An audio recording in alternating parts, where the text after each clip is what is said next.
This is the story of the cryptocurrency CEO that allegedly stole over $200 million from his clients and then faked his own death in India so that he could get away with it. If you've never heard the story of the QuadrigaCx cryptocurrency exchange, then sit back and strap in because this is a good one.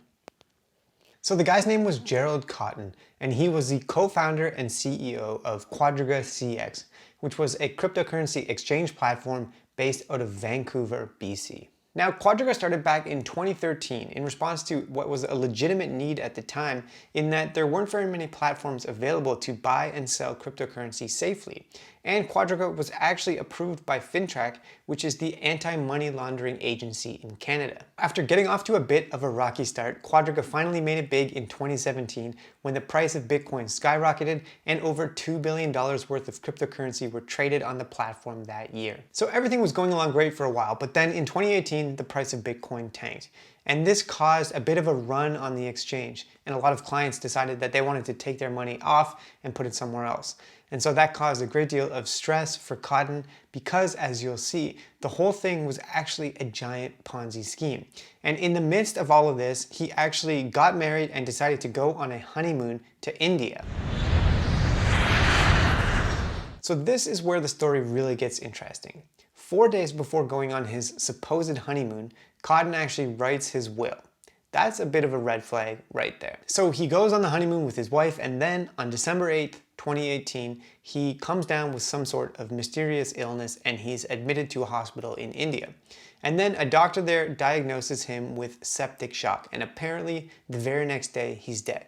And then over a whirlwind couple of days, the body is released by authorities, it's shipped back to Canada, and he's buried before anybody even knows what happens. Now, meanwhile, while all this is going on, the QuadrigaCx exchange is operating as if everything is status quo and everything is totally normal.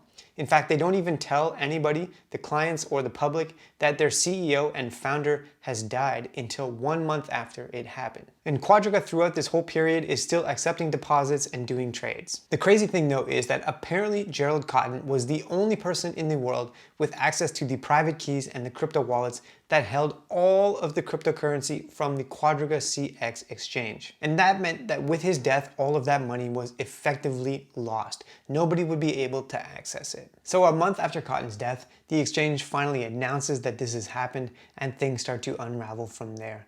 The QuadrigaCx exchange was essentially insolvent at that point because all of the cryptocurrency that it needed to fund its operations and to do trades was effectively inaccessible. And so clients couldn't access their crypto, they couldn't access their cash, and they were told that their accounts would be inaccessible for the foreseeable future. Basically, that $200 million had just gone up in smoke. Investigators started getting involved, and of course, people started pulling at threads that hadn't been pulled on before, which revealed some really interesting things about Cotten's past. And it turns out that Cotten was a career con man with a long rap sheet of running all kinds of different Ponzi schemes and MLM schemes, and that QuadrigaCx was actually effectively just another way for him to bilk clients of their money. For several years, he had been stealing money, he had been laundering money through the exchange, and basically using it as his own personal bank account. The man bought yachts, he bought houses, he took vacations and visited over 50 countries in a single year.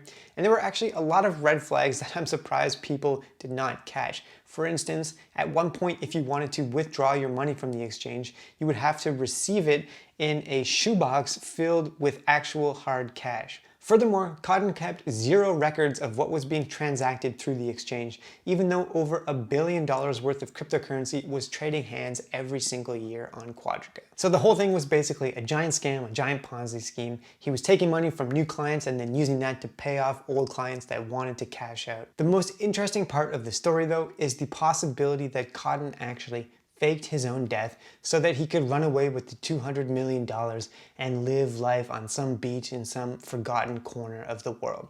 And there are actually a lot of suspicious elements to his supposed death and the certification of his death that investigators have looked into. The first thing, which I already mentioned, is the fact that Cotten wrote his will 4 days before leaving on his honeymoon.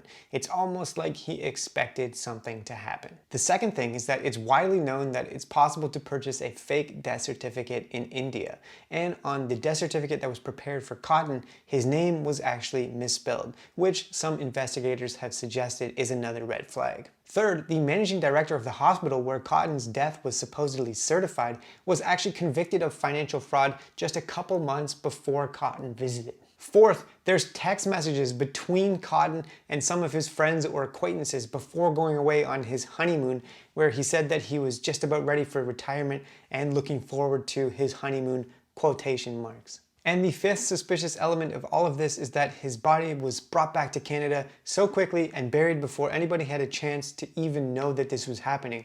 Like I said, the exchange didn't even notify its clients or the general public until 1 month after the fact. And so at that point, it was too late. Now, of course, all of this is pure speculation at this point. It's just allegations, but the facts surrounding the supposed death of Gerald Cotten are very, very murky and very mysterious. And investigators have been trying since 2019 to have his body exhumed so that they can examine it to tell if it's actually Gerald Cotten that was buried and to see why or how he died.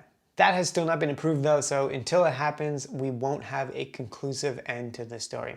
But regardless, I think it's pretty interesting, it's pretty intriguing, and you can see, the world of cryptocurrency even now feels like a bit of a Wild West situation. But if you go back to 2013 and around that time, man, it was crazy. You could get away with practically anything. Anyways, that's all for today. A bit of a different video, but I thought it would be interesting to share, especially for people that weren't aware of the QuadrigaCx scandal and all of the crazy circumstances surrounding it.